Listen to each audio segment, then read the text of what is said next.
அல்ஹம்துலில்லாஹ் வ அஷ்ஹது அன் லா இலாஹ இல்லல்லாஹ் வஹ்தஹு லா ஷரீக லஹ். எல்லா புகழும் கடவுள் ஒருவருக்கு மட்டுமே. உண்மையான கடவுளாகிய அவர் ஒருவரை தவிர வேறு தெய்வமில்லை என்று நான் சாட்சி கூறுகின்றேன். அவர் தனித்தவர், இணை இல்லாதவர். இன்ஷா அல்லாஹ் முக்கியமான விஷயம் இதில் நம்ம சிந்திச்சு பார்க்க வேண்டியது என்னன்னா, அல்லாஹ் சுப்ஹானஹு வ தஆலா குர்ஆன்ல சொல்றாங்க, நான் எந்த ஒரு ஆன்மாவையும் அதன் சக்திக்கு மீறி சோதிக்கிறதில்ல. அல்லாஹ் சொல்றாங்க, நான் எந்த ஒரு ஆன்மாவையும் அதன் சக்திக்கு மீறி சோதிக்கிறதில்ல அப்படின்னு சொல்லும்போது, இந்த ஹதீஸ்கள் அனைத்தையும் தெரிஞ்சுக்கிட்டு தான் ஒருத்தர் அல்லாஹ்வுடைய மார்க்கத்தை பின்பற்றணும்னு சொன்னா எந்த மனிதருக்குமே அது சாத்தியமாகாது. குறிப்பா யார் ஹதீஸ் புத்தகங்களை எழுதினாங்களோ அவங்களுக்கே கூட அது சாத்தியம் இருக்காது. அதையும் கடந்து இந்த ஹதீஸ்களை அறிவிச்சுதான் சொல்லப்படுற சஹாபாக்களுக்கு கூட எல்லா ஹதீஸ்களும் நிச்சயமா தெரிஞ்சிருக்க வாய்ப்பே கிடையாது. இந்த உண்மையை நம்ம உணரணும். இதுக்கு மேல அல்லாஹ் சுப்ஹானஹு வ தஆலா சொல்றாங்க, மார்க்கமாக அல்லாஹ் உங்களுக்கு விரும்புவது சுலபத்தையே அன்றி கஷ்டத்தை அல்ல. ஹதீஸ்கள் எல்லாத்தையும் தெரிஞ்சுட்டு தான் மார்க்கத்தை ஃபாலோ பண்ணணும்னா நிச்சயமா அது ரொம்ப பெரிய கஷ்டம், யாருக்குமே சாத்தியம் இல்லாத ஒண்ணு. ஹதீஸ்களை தெரிஞ்சு மார்க்கத்தை ஃபாலோ பண்ணணும்னு சொல்றதே அல்லாஹ்வுடைய இந்த வார்த்தைகளுக்கு மாற்றமான ஒரு விஷயங்கிறத நாம் சிந்திச்சா உணர்ந்து கொள்ள முடியும். குர்ஆன்ல அல்லாஹ் சொல்றாங்க, உங்களுக்கு மார்க்கமாக அல்லாஹ் விரும்புறது சுலபத்தையே அன்றி கஷ்டத்தை இல்லை. அப்படிங்கும்போது நிச்சயமாக எல்லா ஹதீஸ்களையும் தெரிஞ்சுட்டு தான் மார்க்கத்தை ஃபாலோ பண்ணணும்னா அது மிகப்பெரிய கஷ்டம் மட்டும் இல்லை, யாருக்குமே சாத்தியம் இல்லாத ஒரு விஷயம் அப்படிங்கிறத நாம மறந்துடக்கூடாது. தொடர்ந்து குர்ஆனை குறித்து அல்லாஹ் சொல்றாங்க, இதுவரையிலும் ஹதீஸ்கள் மார்க்கத்துக்கான ஆதாரம் இல்லை அப்படிங்கிறதுக்கு உண்டான நிரூபணங்கள் நாம பார்த்தோம். குர்ஆன் மட்டும்தான் மார்க்கம் அல்லது குர்ஆன் மட்டும்தான் மார்க்கத்திற்கான ஆதாரம் அப்படிங்கிற ஒரு நிலைப்பாட்டுக்கு நாம வந்தாலே அன்றி நம்முடைய மீட்சிக்கு உத்தரவாதம் கிடையாது அப்படிங்கிறத நம்ம தெரிஞ்சுக்கணும். நம்முடைய மீட்சிக்காக அல்லாஹ் சுப்ஹானஹு வ தஆலா நம்ம கொடுத்திருக்கக்கூடிய இந்த குர்ஆன் மார்க்கமாக நமக்கு எதை போதிக்குது, மார்க்கமாக அல்லது வாழ்க்கை திட்டமாக நாம் எதை செயல்படுத்த வேண்டும், எதை கடைபிடிக்க வேண்டும் அல்லது எதை பின்பற்ற வேண்டும் அப்படின்னு குர்ஆன் சொல்லக்கூடிய கருத்துக்களை நம்ம பார்ப்போம். குர்ஆன் மார்க்கமாக நமக்கு அநேக கட்டளைகளை சொல்லுது. அதுல மிகவும் முக்கியமான கட்டளைகள் ஒண்ணு, முஹம்மது நபிக்கு பின்னால தூதர் ஒருத்தர் வருவாரு அப்படிங்கிற முன்னறிவிப்பை குர்ஆன் நமக்கு சொல்லுது. குர்ஆனின் அத்தியாயம் 72 வசனம் 25. இந்த வசனத்துல அல்லாஹ் சுப்ஹானஹு வ தஆலா சொல்றாங்க, அஊது பில்லாஹி மினஷ் ஷைத்தானிர் ரஜீம், பிஸ்மில்லாஹிர் ரஹ்மானிர் ரஹீம். உங்களுக்கு வாக்களிக்கப்பட்டிருப்பது விரைவில் நிகழ்ந்தேறுமோ அல்லது என் ரட்சகர் அதனை சிறிதொரு காலம் தாமதப்படுத்துவாரோ என்பதை நான் அறிய மாட்டேன் என்று கூறுவீராக சொல்லி முஹம்மது நபிட்ட சொல்றாங்க அல்லாஹ். அதாவது முஹம்மது நபி மூலமா அல்லாஹ் சொல்லக்கூடிய வார்த்தை இது. முஹம்மது நபியை பார்த்து அல்லாஹ், உங்களுக்கு வாக்களிக்கப்பட்டிருப்பது விரைவில் நிகழ்ந்தேறுமா அல்லது என் ரட்சகர் அதனை சிறிதொரு காலம் தாமதப்படுத்துவாரா என்பதை நான் அறிய மாட்டேன் என்று கூறுவீராக. அவர்தான் எதிர்காலத்தை அறிந்தவர், அல்லாஹ் தான் எதிர்காலத்தை அறிந்தவர்.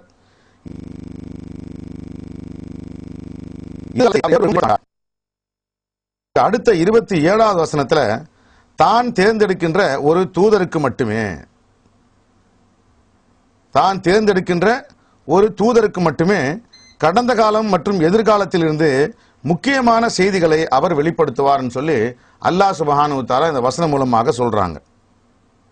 இந்த வசனம் சொல்லக்கூடிய கருத்து என்னன்னா, தேர்ந்தெடுக்கின்ற ஒரு தூதர் அப்படின்னு இந்த இடத்துல முஹம்மது நபி சொல்றது அவங்களே இல்லை, தனக்கு எதிர்காலம் தெரியாது அப்படின்னு முஹம்மது நபி பல இடங்கள்ல சொல்றாங்க. இந்த இடத்துலயும் உங்களுக்கு வாக்களிக்கப்பட்டது விரைவில் நிகழ்ந்தேறுமா அல்லது என் ரட்சகர் அதனை சிறிதொரு காலம் தாமதப்படுத்துவாரா என்பதை நான் அறிய மாட்டேன்னு சொல்றாங்க. சொல்லிட்டு கடந்த காலம் மற்றும் எதிர்காலம் குறித்த முக்கியமான செய்திகளை தான் தேர்ந்தெடுக்கின்ற ஒரு தூதருக்கு மட்டுமே அல்லாஹ் சுப்ஹானஹு வ தஆலா வெளிப்படுத்துவார். அந்த தூதர் நான் இல்லை அப்படிங்கிறத இந்த வசனம் மூலமாகவே முஹம்மது நபி சொல்லிட்டாங்க. அதன் அடிப்படையில் நிச்சயமாக முஹம்மது நபிக்கு பின்னால ஒரு தூதர் வருவாங்க அப்படிங்கிற செய்தியை இந்த வசனம் நமக்கு சொல்லுது. இதுல நம்ம கவனிக்க வேண்டிய விஷயம் என்னன்னா, ஒரு தூதர் என்பவர் யார், அவருடைய தன்மைகள் என்ன, எதன் அடிப்படையில் நாம் அவருக்கு முக்கியத்துவம் கொடுக்கணுங்கிறதையும் குர்ஆன் நமக்கு சொல்லுது. தூதர்கள் அனைவரும் உங்களை போன்ற மனிதர்களே. அல்லாஹ் சுப்ஹானஹு வ தஆலா நமக்கு சொல்லக்கூடிய ஒரு உபதேசம் இது. ஆகையினால ஒரு மனிதராகத்தான் தூதரை பார்க்க வேண்டுமே தவிர எந்த சூழ்நிலையிலும் தூதருக்கு தெய்வீக தன்மையை நாம கொடுத்துடக்கூடாது. இது அல்லாஹ்வுடைய கட்டளை. காரணம், தூதர்கள் அனைவரும் உங்களை போன்ற மனிதர்களே. இதுக்கு ஒரு உதாரணம் சொல்லணும்னா, முஹம்மது நபி சொல்றாங்க, எனக்கு எதிர்காலம் தெரியாது, எதிர்காலத்தை நான் அறிந்திருப்பேனே ஆனால் எந்த தீங்கும் என்னை தீண்டிராது, நான் என் செல்வத்தை பெருக்கியிருப்பேன் அப்படின்னு சொல்றாங்க. சராசரி மனுஷர்கள், உங்களை போன்ற என்னை போன்ற சராசரி மனிதர்கள் என்ன சொல்லுவாங்களோ அது போன்ற ஒரு வார்த்தையை முஹம்மது நபி சொல்றாங்க இந்த வசனத்தின் மூலமாக. எதிர்காலத்தை நான் அறிந்திருந்தால் என்னுடைய செல்வத்தை நான் பெருக்கியிருப்பேன், அதாவது என்னுடைய பணத்தை நான் பெருக்கியிருப்பேன். எல்லா மனிதர்களும் செய்கின்ற செயலாகத்தான் முஹம்மது நபி தானும் செய்கிறேன்னு சொல்லி சொல்றாங்க. ஆகையினால தூதர்கள் என்பவர்கள் நம்மை போன்ற மனிதர்கள் தானே தவிர அதுக்கு மேல அவங்களுக்கு எந்த ஒரு எக்ஸ்ட்ரா கிரெடிட், அதாவது வல்லமையோ சக்தியோ கிடையாது அப்படிங்கிறத குர்ஆன்ல நாம தெரிஞ்சுக்கலாம். ஆனா அந்த தூதர்கள் எந்த இடத்துல முக்கியத்துவம் பெறுறாங்க அப்படிங்கிறது குர்ஆன் நமக்கு சொல்லுது. மார்க்கமாக தூது செய்தியாக அல்லாஹ்விடமிருந்து வந்திருக்கின்ற செய்தியை ஒப்படைக்கின்ற ஒரு தூதராக அந்த தூது செய்திக்கு தான் நாம அவங்களுக்கு முக்கியத்துவம் கொடுக்கணும். அதை விட்டுட்டு அவங்க எப்படி நடக்கிறாங்க, அவங்க எப்படி பேசுறாங்க, அவங்க எப்படி சிரிக்கிறாங்க, அவங்க எப்படி உடை அணிறாங்க, இது போன்ற விஷயத்தை நாம கவனிக்க வேண்டிய தேவையோ அவசியமும் நிச்சயமா நமக்கு கிடையாது. குர்ஆன்ல அதுக்கு எந்த ஆதாரமும் கிடையாது. இதுக்கு மேல தூதர்களுடைய அளவுகோல் குர்ஆன் சொல்லுது. தூதர்கள் கடவுளை மட்டுமே வழிபட வேண்டும் என்று கூறக்கூடியவர்களாக இருப்பார்கள். அல்லாஹ்வை மட்டுமே வழிபட வேண்டும், கடவுளை மட்டுமே வழிபட வேண்டும் அப்படின்னு தான் சொல்லுவாங்க. ரெண்டாவது, தெளிவான சான்றோட வருவாங்க, தெளிவான அத்தாட்சியோட வருவாங்க. மூணாவது, கூலி கேட்க மாட்டாங்க. மூணாவது, மார்க்கத்தை உபதேசிப்பதற்காகவோ அல்லது அல்லாஹ்வுடைய செய்திகளை மனிதர்களிடம் கூறுவதற்காகவோ அந்த மனிதர்களிடம் கூலி எதிர்பார்க்க மாட்டாங்க, கூலியை கேட்க மாட்டாங்க. இதுதான் தூதர்களின் அளவுகோல்னு சொல்லி அல்லாஹ் சுப்ஹானஹு வ தஆலா நமக்கு சொல்றாங்க. இப்படிப்பட்ட அளவுகோலை ஒரு மனிதர் நிறைவு செய்து விடுவாரே ஆனால், இந்த அளவுகோல் மூலமாக தான் தூதர் என்பதை ஒரு மனிதர் நிரூபித்து விட்டால் அந்த தூதருக்கு நீங்க கீழ்ப்படினுங்கிறது அல்லாஹ்வுடைய கட்டளை. இன்னும் என்ன சொல்றாங்க அல்லாஹ், தூதர்கள் பொய் சொல்ல மாட்டாங்க, அவர்கள் சுயமாக பேசுவதில்லை. மார்க்கமாக ஒரு விஷயத்தை எந்த தூதர் உங்கள்கிட்ட சொன்னாலும் அது அவருடைய சொந்த கருத்தா இருக்காது, அல்லாஹ்விடமிருந்து வந்த செய்தியாக இருக்குமே தவிர அவருடைய சுய அபிப்பிராயமாக அது இருக்காதுன்னு அல்லாஹ் சுப்ஹானஹு வ தஆலா தூதர்களை குறித்து நமக்கு சான்றிதழ் கொடுக்கிறாங்க. இப்படிப்பட்ட அல்லாஹ் சொல்லக்கூடிய இந்த கட்டளைகளுக்கு, அல்லாஹ் சொல்லியிருக்கின்ற இந்த செய்திகளுக்கு ஏற்ப ஒரு நபர் தன்னை தூதர் என்று சமீபத்தில் பிரகடனம் செஞ்சார். மறுபடியும் உங்களுக்கு ஞாபகப்படுத்துறேன், தூதர்களை மனிதர்களாகத்தான் நாம் பார்க்க வேண்டும். அவர்களுக்கு தெய்வீக தன்மை என்பது கிடையவே கிடையாது. தூதர்களுக்கு நாம் கொடுக்க வேண்டிய முக்கியத்துவம் அவர்கள் சொல்லுகின்ற தூது செய்தியின் அடிப்படையிலே தானே தவிர அவர்களுடைய நடை, உடை, பாவனை, சொல், செயல் இது போன்ற விஷயங்கள் அல்ல அப்படிங்கிறத நம்முடைய நினைவுல கொள்ளணும். இது ரொம்ப முக்கியமான ஒரு விஷயம். அப்படி டாக்டர் ரஷாத் கலீஃபா அப்படிங்கிற ஒரு நபர் தன்னை அல்லாஹ்வுடைய தூதர் என்று பிரகடனம் செய்தார். தான் அல்லாஹ்வுடைய தூதர் தான் என்பதற்கு ஏராளமான சான்றுகளை அவர் கொடுத்தார், மறுக்க முடியாத சான்றுகள். அப்படிப்பட்ட மறுக்க முடியாத சான்றுகள் மூலமாக தான் அல்லாஹ்வுடைய தூதர் தான் என்பதை அவர் நிரூபித்த நிலையில சில செய்திகளை அல்லாஹ்வுடைய நாட்டப்படி நமக்கு கொடுத்திருக்கிறாங்க. இந்த செய்திகளை நாம நம்பணுங்கிறது நிச்சயமாக அல்லாஹ்வுடைய கட்டளை. இதுல எந்த மாற்று கருத்துக்கு இடமில்லை. அவர் சொன்ன கருத்துக்கள் அனைத்துமே குர்ஆனுக்கு உட்பட்டதே அன்றி தன்னுடைய சுய விமர்சனத்தையோ அல்லது தன்னை முன்னிலைப்படுத்தும் முகமாகவோ எந்த ஒரு செய்தி இல்லை அப்படிங்கிறத அன்பார்ந்த சகோதர சகோதரிகள் கண்டிப்பா இதற்காக சில நேரத்தை செலவு பண்ணி அதை தெரிஞ்சுக்கிறோம். நாங்கள் உங்கள்கிட்ட வேண்டுகோள் வைக்கிறோம். இன்னொரு விஷயம் என்னன்னா, அவர் குர்ஆனை அரபியிலிருந்து ஆங்கிலத்தில் மொழியாக்கமும் செஞ்சிருக்கிறார். இதை ஏன் நாங்கள் இந்த இடத்துல குறிப்பிட்டு சொல்றோம்னா, இதுவரைக்கும் எத்தனையோ பேர் குர்ஆனை அரபியிலிருந்து ஆங்கிலத்தில் மொழியாக்கம் செஞ்சிருக்கிறாங்க. மர்முடி பிக்தால் அப்படிங்கிறவர் பண்ணியிருக்கிறாரு, அப்துல்லா யூசுப் அலி அப்படிங்கிறவர் பண்ணி, இவங்களாம் ரொம்ப பிரபலமானவங்க. இப்படி பல பேரால் மொழியாக்கம் செய்யப்பட்ட அந்த டிரான்ஸ்லேஷனுக்கும் அந்த மொழியாக்கத்திற்கும் இவருடைய மொழியாக்கத்திற்கும் இடையில ஒரு மிகப்பெரிய வித்தியாசம் இருக்கு, ஒரு மிகப்பெரிய வேற்றுமை இருக்கு. அது என்னன்னா, இதுவரைக்கும் ஆங்கிலத்திலே மொழியாக்கம் செய்யப்பட்ட, அரபியிலிருந்து ஆங்கிலத்திலே இதுவரைக்கும் யார் யாரெல்லாம் குர்ஆனை மொழியாக்கம் செய்தார்களோ அவர்களிலே எவர் ஒருவருக்கும் அரபி மொழி தாய்மொழி அல்ல. ரஷாத் கலீஃபாவாகிய தன்னை தூதர் என்று பிரகடனம் செய்த இந்த டாக்டர் ரஷாத் கலீஃபா என்பவர் அரபி மொழியை தாய்மொழியாக கொண்டவர். எகிப்தில் பிறந்தவர், அரபி மொழியை தாய்மொழியாக கொண்டவர். என்னைக்குமே தாய்மொழியாக ஒரு மனிதர் ஒரு மொழியை கொண்டிருப்பாரே ஆனால் நிச்சயமாக அவர் அந்த மொழியை கற்று தெரிந்து தேர்ந்தவர்களை காட்டிலும் ஒரு படி அதிகமாக தான் திறமை உடையவராக இருப்பார். இது நடைமுறை உண்மை, இது இயல்புல எல்லாருக்கும் தெரிஞ்ச ஒரு விஷயம். அதன் அடிப்படையில் அவர் என்ன செஞ்சாரு, அரபி மொழியை தாய்மொழியாக கொண்ட டாக்டர் ரஷாத் கலீஃபா குர்ஆனை அரபிலிருந்து ஆங்கிலத்தில் மொழியாக்கம் செஞ்சிருக்கிறாருங்க. அந்த குர்ஆனு இதுதான். இவ்விதமாக அல்லாஹ்வுடைய வசனங்களுக்கு ஏற்ப தான் அல்லாஹ்வுடைய தூதர் தான் என்பதற்குண்டான அநேக ஆதாரங்களை அவர் நமக்கு கொடுத்துட்டு போயிருக்கார். அந்த ஆதாரங்கள் மூலமாக அவர் தூதர் தான் அப்படின்னு நிரூபணம் ஆகியிருக்கின்ற இந்த சூழ்நிலையில அல்லாஹ் குர்ஆன்ல சொல்ற அந்த வசனம் அவருக்கு கடந்த காலத்தில் இருந்தும் எதிர்காலத்தில் இருந்தும் முக்கியமான செய்திகளை நான் அறிவித்து கொடுப்பேன் அப்படின்னு சொல்றாங்க இல்லையா. அதற்கு ஏற்ப கடந்த காலம் மற்றும் எதிர்காலத்திலிருந்து சில முக்கியமான விஷயங்களை, பெரும்பாலான மக்களுக்கு இருக்கக்கூடிய மிகப்பெரிய கேள்விகளாகிய நாம் யாரு, நாம் எதுக்காக இந்த பூமியில படைக்கப்பட்டோம், இந்த பூமியில நாம் மரணித்ததற்கு பின்னால எங்க போவோம், நாம போனதுக்கு பின்னால என்னென்ன நிகழும் போன்ற பல விஷயங்களுக்குண்டான பதில்களை அல்லாஹ்வுடைய நாட்டப்படி அவர் நம்மள்ட்ட கொடுத்துட்டு போயிருக்காருங்க. அவர் அல்லாஹ்வுடைய தூதருங்கிறதுல எந்த சந்தேகமும் இல்லை. இதுக்கு குர்ஆன்ல இருந்து ஒரு ஆதாரம் நம்ம காட்டுவோம். அத்தியாயம் 7 வசனம் 75, ரஷாத் கலீஃபா அல்லாஹ்வுடைய தூதர் தான் அப்படின்னு நாம் ஏன் நம்பிக்கை கொள்ள வேண்டும் அல்லது நாங்க ஏன் நம்பணும் அப்படிங்கிறதுக்கு உண்டான ஒரு ஆதாரமாக 7:75.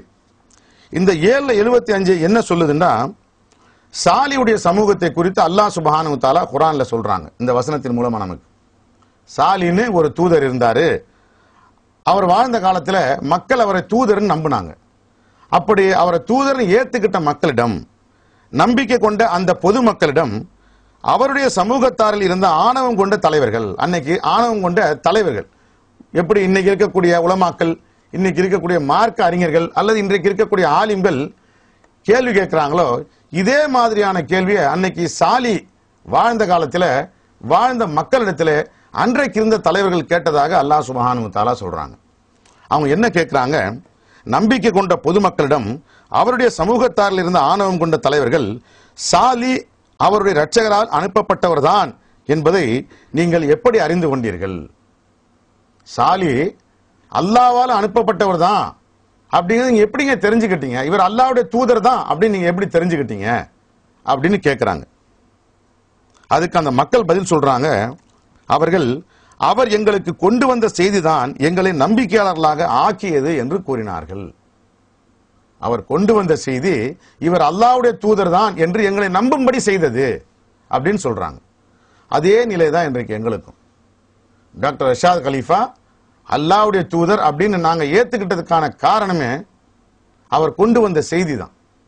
அல்லாஹ்வை மட்டும் வழிபடணும் அப்படின்னு அவர் சொன்ன செய்தி, அதற்காக அவர் கொண்டு வந்த சான்று, எந்த கூலியும் அவர் கேட்டதாக யாரும் செவியேற்றிருக்க முடியாது. யார்ட்டையும் அவர் எந்த கூலியும் கேட்கல அப்படிங்கிறது நிரூபிக்கப்பட்ட ஒரு உண்மைதான். அதன் அடிப்படையில் அவர் அல்லாஹ்வுடைய தூதர். அந்த தூதர் அல்லாஹ்வை மட்டும் வழிபடணும்னு சொன்னாங்க. கலப்படம் இல்லாத நிலையில அல்லாஹ்வை மட்டும் வழிபடணும் அப்படின்னு குர்ஆனை கொண்டு பலவிதமான எண்ணற்ற ஆதாரங்களை நமக்கு கொடுத்தாங்க. அவர் கொண்டு வந்த சான்று என்ன? அடுத்த கேள்வி. ரஷாத் கலீஃபா ஒரு தூதராக மனிதர்களிடத்திலே கொண்டு வந்த சான்று என்ன?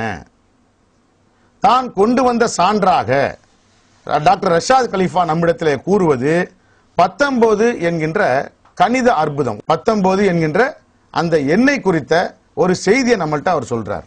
19னா என்ன, இது என்ன அற்புதம் அப்படிங்கிற குறித்த அடுத்த கேள்வி நமக்கு வரும். இந்த கேள்விக்கான பதில அல்லாஹ் சுப்ஹானஹு வ தஆலா சொல்றாங்க குர்ஆனின் அத்தியாயம் 74 வசனம் 35. இது மாபெரும் அற்புதங்களில் ஒன்றாகும். அதன் மீது 19 இருக்கின்ற இந்த 19ங்கிற எண்ணை குறித்து குர்ஆன் சொல்லக்கூடிய எல்லா வசனத்தையும் இன்ஷா அல்லாஹ் இப்ப நம்ம பார்ப்போம். 74ல 30 ரஷாத் கலீஃபா 19 அப்படிங்கிற அற்புதத்தை குறித்து பல செய்திகள் நம்மகிட்ட சொல்றாரு. இந்த 19 குறித்து அல்லாஹ் சுப்ஹானஹு வ தஆலா குர்ஆன்ல என்ன சொல்றாங்க? 74வது அத்தியாயத்தின் 30வது வசனத்துல அல்லாஹ் சொல்றாங்க, அதன் மீது 19 இருக்கின்றது. அதன் மீது 19 இருக்கின்றது. அதை தொடர்ந்து நரகத்தின் பாதுகாவலர்களாக இருப்பதற்காக வானவர்களை நாம் நியமித்தோம். மேலும் அவர்களுடைய எண்ணிக்கையை 19 என நிர்ணயித்தோம். எதுக்காக நான் இந்த 19ங்கிற நம்பரை ஏற்படுத்தினேன்? இந்த 19 செய்யக்கூடிய செயல் என்ன? வானவர்கள் எண்ணிக்கை 19 சொன்னா அதை கேட்கக்கூடியவர்களுக்கு எந்த ஒரு பாதிப்பும் ஏற்படாது. அதை கேட்கின்ற மக்களுக்கு லாபமோ நஷ்டமோ எந்த ஒரு பயனையோ அவங்க அதில் அடைய முடியாது. ஆனா இந்த 19 என்கின்ற எண் செய்கின்ற செயல்களாக தொடர்ந்து அல்லாஹ் சுப்ஹானஹு வ தஆலா சொல்றாங்க. எதுக்காக இந்த 19 அதன் மீது இருக்கின்றது என்றால், நம்ப மறுப்பவர்களை குழப்புவதற்காக, காஃபிர்களை குழப்புவதற்காக, கிறிஸ்தவர்களையும் மற்றும் யூதர்களையும் இது ஓர் இறைவேதம் தான் என்று நம்பும்படி செய்வதற்காக. இது ஆரம்பம் தான். எந்த குழப்பமும் உங்களுக்கு வேண்டிய எந்த ஒரு விஷயத்தையுமே நம்ம முழுசா பார்த்தா தான் அதனுடைய உண்மையான நிலையை நம்ம புரிஞ்சுக்கிற முடியும். இன்றைக்கு குற்றவாளிகள் நிலை எப்படி இருக்குன்னா, அவங்க 19 கூட்டம், அவங்ககிட்ட போகாதீங்க, அவங்க பேசுறதை கேட்காதீங்கன்னு சொல்லி மொத்தத்துல சத்தியத்தை நோக்கி நீங்க எடுத்து வைக்கின்ற முதல் அடியையே தடுத்து நிறுத்துற ஒரு வேலையை தான் இன்னைக்கு அவங்க செஞ்சுட்டு இருக்கிறாங்க. அப்படிப்பட்டவங்க பேச்சை நம்ம கேட்க கூடாது. என்ன சொல்றாங்க? 19 இவ்வளவு கிரிட்டிசைஸ் பண்றாங்களே, இவ்வளவு குறை சொல்றாங்களே, இவ்வளவு ஏளனமா பேசுறாங்களே, இந்த மக்கள் சொல்லக்கூடிய கருத்துக்கள் தான் என்ன அப்படிங்கறது நீங்க ஒரு வாட்டி கேட்கணும். கேட்டு அதை நீங்க சீர்தூக்கி பார்க்கணும், ஆராயணும். ஏன்னா அல்லாஹ் சுப்ஹானஹு வ தஆலாவுடைய கட்டளையே செவி புலனையும் பார்வை புலனையும் அறிவுத்திறனையும் கொடுத்திருப்பதன் நோக்கமே நீங்கள் சிந்திப்பதற்கும் சரிபார்ப்பதற்கும் என்ன சொல்றாங்க. அந்த அல்லாஹ்வுடைய கட்டளைக்கு சொல்லுகின்ற செய்தியை அல்ல சொல்லப்படுகின்ற விஷயத்தை அல்லது கருத்துக்களை நீங்க கவனமா கேட்கணும். அது உண்மைதானா, பொய்தானா, ஏற்கக்கூடியதா, மறுக்கக்கூடியதாங்க நீங்க ஆராய்ச்சி பண்ணணும். அதுக்கு பிறகுதான் நீங்க தீர்மானிக்கணும். இது எங்களுடைய சொந்த கருத்து இல்லை. மறுபடியும் உங்களுக்கு ஞாபகப்படுத்துறோம், இது அல்லாஹ்வுடைய வார்த்தை. எந்த ரப்புல் ஆலமீன் நம்மளை படைச்சு நம்மளை பாதுகாத்து இந்த பூமியிலே நாம் வாழ்வதற்கு காரணமாக இருக்கின்றாரோ, எந்த ரட்சகர் இந்த பூமியிலே நம்மளை மரணிக்கும்படி செய்து மீண்டும் நமக்கு உயிர் கொடுத்து எழுப்பி கேள்வி கணக்கு நம்மிடத்தில் கேட்டு சுவனமோ அல்லது நரகமோ என்று நமக்கு தீர்மானிக்கின்றாரோ அந்த ரப்புல் ஆலமீன், அந்த ரட்சகர், எல்லாம் வல்ல அல்லாஹ் சுப்ஹானஹு வ தஆலா மார்க்கத்திற்கான ஆதாரமாக எதை மனிதர்களுக்கு கொடுத்திருக்கிறாங்களோ அந்த குர்ஆன்ல சொல்றாங்க 74வது அத்தியாயத்தின் 30வது வசனத்துல அதன் மீது 19 இருக்கின்றது. நம்ப மறுப்பவர்களை குழப்பதற்காக, கிறிஸ்தவர்களையும் யூதர்களையும் இது ஒரு இறைவேதம் தான் என்று நம்பும்படி செய்வதற்காக, நம்பிக்கை கொண்டோரின் அதாவது விசுவாசம் கொண்டோரின் விசுவாசத்தை வலுப்படுத்துவதற்காக, பலப்படுத்துவதற்காக, கிறிஸ்தவர்கள் யூதர்கள் அவ்வண்ணமே நம்பிக்கையாளர்கள் இதயங்களில் சந்தேகத்தின் அனைத்து சுவடுகளையும் நீக்குவதற்காக. இந்த 19 எண்ணை கொண்டே இத்தனை காரியத்தை செய்வேன் சொல்றாங்க. அது மட்டும் இல்ல, தங்களுடைய இதயங்களில் சந்தேகத்தை தாங்கி இருப்பவர்களையும் மேலும் நம்ப மறுப்பவர்களையும் வெளிப்படுத்துவதற்காக எத்தனை காரியங்களை இந்த எண்ணை கொண்டு நான் செய்வேன் அப்படின்னு அல்லாஹ் சுப்ஹானஹு வ தஆலா சொல்றாங்க. அல்லாஹ்வுடைய வார்த்தைண்டா அதுல ஒரு அர்த்தம் இருக்கும். எந்த ஒன்றையும் நான் வீணுக்கு படைக்கலன்னு சொல்றாங்க அல்லாஹ். எல்லாத்துக்கும் பின்னால பொருத்தமான காரணம் இருக்கு. அவர்கள் கடவுள் இந்த உருவகத்தின் மூலம் என்ன கூற நாடுகின்றார் என்று கூறுவார்கள். குற்றவாளிகள் கேட்கக்கூடிய கேள்வி, இந்த 19 கொண்டு என்ன சொல்ல வர்றாங்க அல்லாஹ் அப்படின்னு கேட்பான். ஒருத்தன் அந்த மாதிரி கேட்டாலே நீங்க தெரிஞ்சுக்கங்க, அவன் ஒரு பாவி, அவனை குற்றவாளின்னு அல்லாஹ் சொல்றாங்க. இந்த உருவகத்தை கொண்டே கடவுள் கூற நாடுவது என்ன அப்படின்னு அவன் கேட்பான். அல்லாஹ் சொல்றாங்க 19 எண்ணை குறித்து. அப்படிப்பட்ட எண்ணின் அந்த செயல்பாடுகளை சொன்னதோட அல்லாஹ் சுப்ஹானஹு வ தஆலா 35வது வசனத்துல இது மாபெரும் அற்புதங்களில் ஒன்றாகும், மனித இனத்திற்கானதோர் எச்சரிக்கை, உங்களில் முன் செல்லவோ அல்லது பின் செல்லவோ விரும்புபவர்களுக்காக. முன் செல்லவோனா சொர்க்கத்திற்கு செல்லவோ நரகத்திற்கு செல்லவோ விரும்புபவர்களுக்காக. இது அல்லாஹ்வுடைய அற்புதங்களில் ஒன்றுன்னு ஏத்துக்கிட்டா, அதன் அடிப்படையில் உங்களுடைய வாழ்க்கை நீங்க அமைச்சுக்கிட்டா நீங்க செல்லக்கூடிய இடம் சொர்க்கமாக இருக்கும். இதை மறுத்துட்டா அல்லாஹ்வுடைய சான்றுகளை மறுக்கின்றவர்களுக்கு தண்டனை என்பது உடனடியாக நிகழக்கூடியதாக இருக்குன்னு சொல்லி குர்ஆன் நமக்கு சொல்லுது. ஆகையினால அன்பார்ந்த சகோதர சகோதரிகளே, அறிந்து கொள்ளுங்கள், 19ங்கிறது ஏதோ ஒரு சாதாரண எண்ணு, டைம் பாசிங்காக யாரோ சொல்லக்கூடிய ஒரு விஷயம் மட்டும் தப்பா நினைச்சிடாதீங்க. நிச்சயமாக இது மிகப்பெரிய அற்புதங்களிலே ஒன்றுன்னு சொல்லி அல்லாஹ் சொல்றாங்க. சொல்லிட்டு இந்த வேதம் இந்த 19 என்கின்ற எண்ணை கொண்டு பாதுகாக்கப்பட்டிருப்பதாக அல்லாஹ் குர்ஆன்ல பல இடங்கள்ல சொல்றாங்க. பாதுகாக்கப்பட்டதுக்கு உண்டான பல ஆதாரங்களை, இந்த 19ங்கிற எண்ணை கொண்டு குர்ஆன் பாதுகாக்கப்பட்டிருக்கு அப்படிங்கிறதுக்கு உண்டான பல ஆதாரங்களை இந்த குர்ஆன்ல நாம பார்க்கலாம். தொடர்ந்து இந்த குர்ஆனை குறித்து என்ன சொல்றாங்க அல்லாஹ், இந்த வேதம் தவறடைக்காததாகவும் நன்னறியாளர்களுக்கு ஒரு வழிகாட்டியாகவும் இருக்கின்றது. இதுவரையில நம்ம ஹதீஸ்களை பார்த்தோம், அது ஏற்புடையது அல்ல அப்படின்னு நம்ம நிராகரிச்சிட்டோம். இப்ப மார்க்கத்திற்கான ஆதாரம் குர்ஆன் மட்டும்தான் அப்படிங்கிற ஒரு உன்னதமான நிலையை நம்ம அடைஞ்சிருக்கிறோம். இப்ப குர்ஆன் மார்க்கத்திற்கான ஆதாரம் அப்படிங்கிறது அதனுடைய அளவுகோல், அது என்ன செய்யும் அப்படிங்க தெரிஞ்சுட்டு மார்க்கமாக குர்ஆன் சொல்லக்கூடிய சில விஷயங்களையும் நம்ம பார்ப்போம். 2வது அத்தியாயத்தின் 2வது வசனம், இந்த வேதம் தவறடைக்காததாகவும் நன்னறியாளர்களுக்கு ஒரு வழிகாட்டியாகவும் இருக்கின்றது.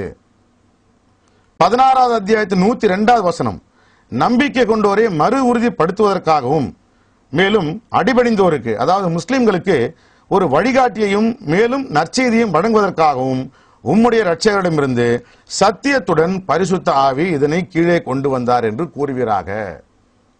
சத்தியத்துடன், உண்மையுடன் ஜிப்ரைல் இதை கீழே கொண்டு வந்தார் அப்படின்னு மக்கள்கிட்ட நீங்க சொல்லுங்க. நாம் வச்சிருக்கக்கூடிய இந்த குர்ஆன் சாதாரணமான ஒரு புத்தகம் இல்லை. நம்ம படைச்ச இரட்சகர் தன்னுடைய மலக்குகளில் ஒருவராகிய ஜிப்ரைல் மூலமாக முஹம்மது நபிக்கு இறக்கி அவர் மூலமாக நாம் பெற்றிருக்கின்ற ஒரு அற்புதமான புத்தகம். இந்த புத்தகம் மகத்தான அற்புதங்களிலே ஒன்று. இந்த புத்தகம் தான் முஹம்மது நபிக்கு கொடுக்கப்பட்ட அற்புதமாக குர்ஆன் சொல்லுது. வேற எந்த அற்புதமும் முஹம்மது நபிக்கு கொடுக்கப்படல. முஹம்மது நபி கொடுக்கப்பட்ட ஒரே அற்புதம் குர்ஆன் மட்டும்தான்.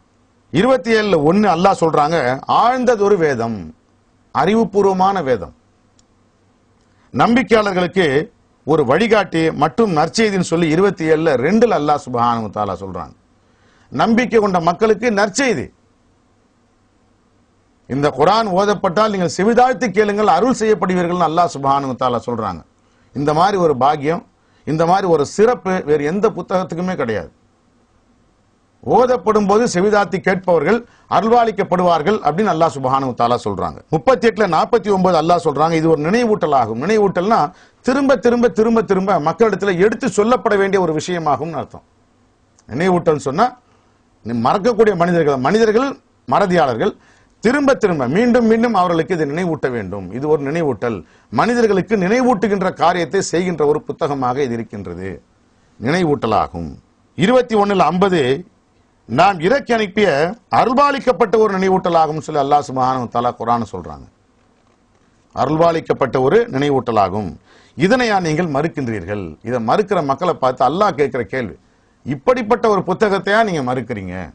நாம் வெளிப்படுத்தியுள்ள இது பாக்கியமிக்கதொரு வேதமாகும். 6:155 நாம் வெளிப்படுத்தி இருக்கின்ற இது பாக்கியமிக்கதொரு வேதமாகும். நீங்கள் கருணையை அடையும் பொருட்டு இதனை பின்பற்றி நன்னறியானதொரு வாழ்க்கையை நடத்த வேண்டும். நாம் அல்லாஹ்வுடைய கருணையை அடைய வேண்டும் என்றால் குர்ஆனை பின்பற்றி நன்னறியானதொரு வாழ்க்கை நடத்த வேண்டும் சொல்லி முத்தாய்ப்பா சொல்றாங்க அல்லாஹ் சுப்ஹானஹு வ தஆலா இந்த வசனத்துல. அல்லாஹ்வுடைய கருணையை நாம் அடைவதற்கான ஒரே முகாந்திரம், ஒரே சோர்ஸ் இந்த குர்ஆன் மட்டும்தான்.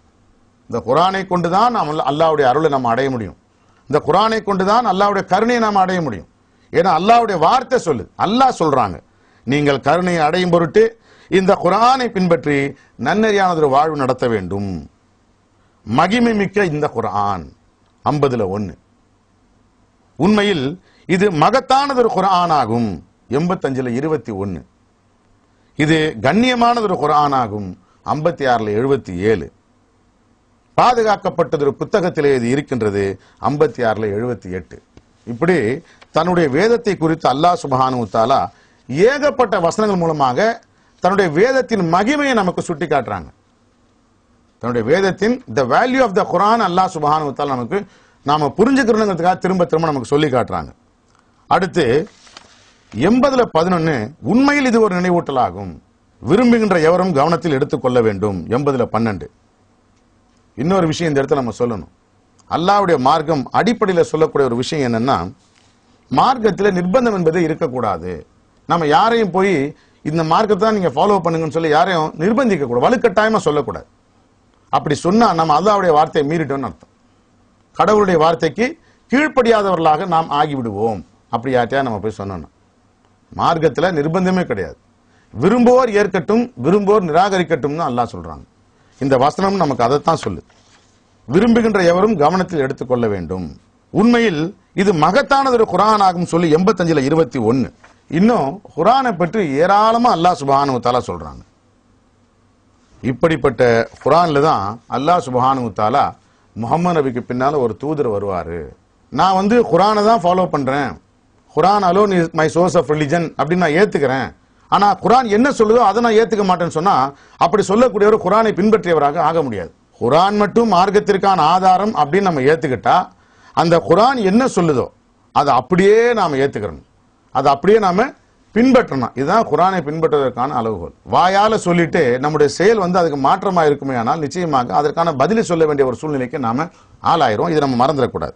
ஆகையினால அன்பார்ந்த சகோதர சகோதரிகளே, நம்முடைய மார்க்கத்திற்கான ஆதாரமாக நம்மை படைத்து பாதுகாக்கின்ற நம்முடைய இரட்சகரால் எது நம் மீது கடமையாக்கப்பட்டிருக்கின்றதோ அந்த குர்ஆனை மட்டுமே, அந்த முழு குர்ஆனை மட்டுமே பரிபூர்ணமாக பின்பற்றி நாம் நம்முடைய மார்க்கத்தை செயல்படுத்தி அல்லாஹ்வுடைய முழு பொருத்தத்தையும் அல்லாஹ்வுடைய முழு பாதுகாப்பையும் இவ்வுலகிலும் மறு உலகிலும் பரிபூர்ணமாக பெற்ற நன்னறியாளர்களாக நம் அனைவரையும், நம்முடைய தாய் தந்தையர், மனைவி மக்கள், உடன்பிறந்த சகோதர சகோதரிகள், மேலும் நாம் நேசிக்கின்ற அனைவரையும் அல்லாஹ் சுப்ஹானஹு வ தஆலா ஆக்கி அருள்பாலிக்க வேண்டும் என்று அல்லாஹ்விடத்தில் இறைஞ்சி பிரார்த்தனை செய்தவனாக நிறைவு செய்கின்றேன். மாஷா அல்லாஹ், லா குவத்த இல்லா பில்லாஹ், அல்ஹம்துலில்லாஹி ரப்பில் ஆலமீன்.